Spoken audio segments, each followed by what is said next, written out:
यह सामग्री वर्तमान समाचार रिपोर्ट्स और उपलब्ध स्रोतों पर आधारित है तथा केवल जानकारी देने के उद्देश्य से प्रस्तुत की गई है। वीडियो में प्रयुक्त कुछ तस्वीरें और दृश्य प्रतीकात्मक है। हम प्रस्तुत जानकारी की पूर्ण सटीकता की गारंटी नहीं देते।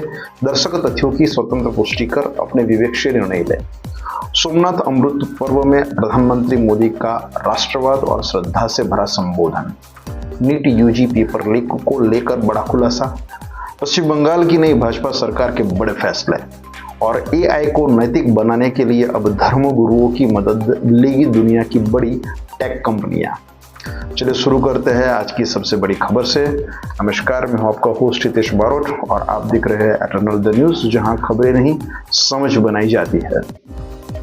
सोमनाथ अमृत पर्व में मोदी का बड़ा संदेश। सोमनाथ मंदिर की पुनर्स्थापना के 75 वर्ष पूरे होने पर आयोजित सोमनाथ अमृत पर्व में प्रधानमंत्री नरेंद्र मोदी की मौजूदगी ने भक्ति, शक्ति और राष्ट्रवाद का अद्भुत संगम प्रस्तुत किया। प्रधानमंत्री मोदी ने अपने संबोधन में कहा, दुनिया की कोई ताकत भारत को झुका नहीं सकती। इस दौरान पूरे परिसर में राष्ट्रभक्ति और आध्यात्मिक ऊर्जा का माहौल देखने को मिला। सोमनाथ के बाद प्रधानमंत्री मोदी का गुजरात द्वारा राजनीतिक ऊर्जा से भरपूर दिखाई दिया। वडोदरा में रोड शो में उमड़ा जन सैलाब। गुजरात के वडोदरा में पश्चिम बंगाल में भाजपा की जीत के बाद प्रधानमंत्री मोदी को अभिनंदन देने के लिए रोड शो में भारी भीड़ देखने को मिली। रात 8:21 बजे शुरू होने वाले रोड शो के लिए लोग 43 डिग्री तापमान के बावजूद शाम 4 बजे से ही सड़कों पर जमा होने लगे। पूरा शहर मोदी मोदी के नारों से गूंज उठा।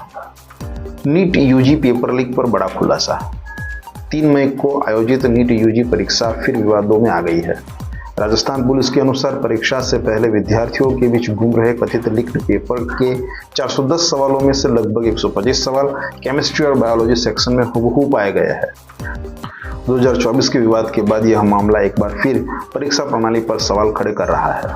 अब बात देश की अर्थव्यवस्था और आत्मनिर्भरता की। उद्योगपतियों ने किया मोदी की अपील का समर्थन। प्रधानमंत्री मोदी द्वारा ऊर्जा और संसाधनों के सीमित उपयोग की अपील को देश के कई उद्योगपतियों ने समर्थन दिया है। उद्योग जगत का कहना है कि पेट्रोल, डीजल और गैस के विवेकपूर्ण उपयोग से भारत की आर्थिक आत्मनिर्भरता मजबूत होगी और विदेशी मुद्रा का संरक्षण किया जा सकेगा। बंगाल की नई भाजपा सरकार के बड़े फैसले। पश्चिम बंगाल के मुख्यमंत्री शुभेंदु अधिकारी की अध्यक्षता में हुई पहली कैबिनेट बैठक में कई बड़े फैसले लिए गए हैं। सरकार ने बीएसएफ को सीमा पर 45 दिनों में जमीन देने, पूरे राज्य में आयुष्मान भारत लागू करने, शिक्षक भर्ती अभ्यर्थियों की आयु सीमा में 5 साल की छूट, पीएमजेवाई, उज्ज्वला, किसान सम्मान निधि, पीएम श्री और विश्वकर्मा योजना लागू करने जैसे अहम निर्णय लिए। साथ ही भाजपा संघर्ष के दौरान मारे गए 321 कार्यकर्ताओं के मामलों की जांच की संभावना भी जताई जा रही है। ममता की संयुक्त मोर्चा अपील को झटका। पश्चिम बंगाल में भाजपा के खिलाफ संयुक्त मोर्चा बनाने की ममता बनर्जी की अपील को कांग्रेस और वाम दलों ने ठुकरा दिया है। वामपंथी दलों ने कहा है कि टीएमसी सरकार भ्रष्ट और अलोकतांत्रिक तरीके से शासन चला रही थी। सीजीआई ने लॉन्च किया one case one data system. Chief justice of India Suryakant ने सोमवार को one case one data system launch किया। इसे भारत की न्यायिक व्यवस्था को अधिक डिजिटल और तकनीकी रूप से सक्षम बनाने की दिशा में बड़ी पहल माना जा रहा है। जैकलिन फर्नांडिस मामले में ईडी का विरोध। 200 करोड़ रुपए के मनी लॉन्ड्रिंग केस में ईडी ने बॉलीवुड अभिनेत्री जैकलिन फर्नांडिस की सरकारी गवाह बनने की अर्जी का विरोध किया है। ईडी का कहना है कि उनके पास जैकलिन के खिलाफ पर्याप्त सबूत मौजूद है। यह मामला सुकेश चंद्रशेखर से जुड़ा हुआ है। मेटा करेगी 8000 कर्मचारियों की छटनी। 20 मई को मेटा लगभग 8000 कर्मचारियों की छटनी कर सकती है। रिपोर्ट्स के अनुसार कंपनी ऐसे एम्प्लॉइज चाहती है जो पूरी टीम का काम अकेले संभाल सके। एआई आधारित ऑटोमेशन को इसका प्रमुख कारण माना जा रहा है। एआई नैतिकता सीखेंगे धर्मगुरुओं से। एआई के तेजी से विकसित होते स्वरूप और उसके नैतिक प्रभावों को लेकर अब बड़ी टेक कंपनियां धर्मगुरुओं से मार्गदर्शन लेने जा रही है। ओपनएआई और एंथ्रोपिक जैसी कंपनियां मानवीय मूल्यों और संस्कारों को समझने के लिए हिंदू, सिख और बौद्ध धर्म गुरुओं से संवाद करेगी। न्यूयॉर्क में आयोजित फेथ एंड एआई बैठक में Hindu temple society of north America, Sikh coalition और बौद्ध धर्म प्रतिनिधियों ने हिस्सा लिया। अब कुछ समाचार संक्षिप्त में। केरल के नए मुख्यमंत्री को लेकर कांग्रेस में अभी भी सस्पेंस बना हुआ है। त्रिपुरा बॉर्डर पर बीएसएफ फायरिंग में बांग्लादेश के 2 तस्करों की मौत। तमिलनाडु के मुख्यमंत्री विजय ने पूर्व मुख्यमंत्री स्टालिन से मुलाकात की। मायावती ने कहा कि उत्तर प्रदेश में ब्राह्मण सुरक्षित नहीं है।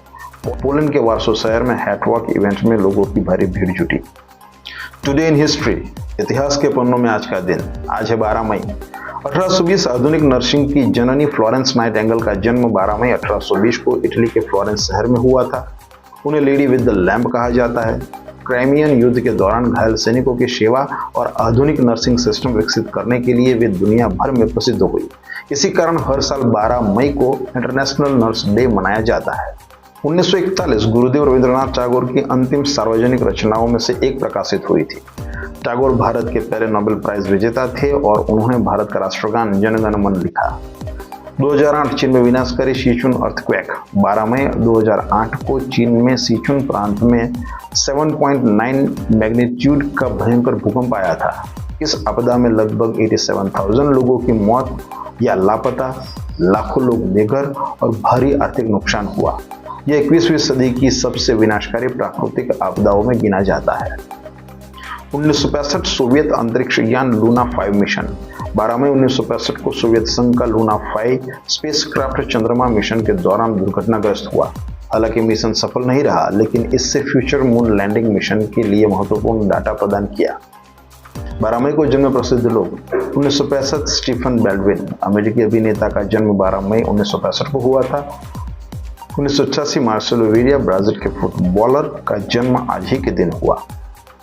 12 मई को हुई प्रमुख मृत्यु। 2015 बीबी किंग, दुनिया के महान गिटारिस्ट का निधन 12 मई 2015 को हुआ था।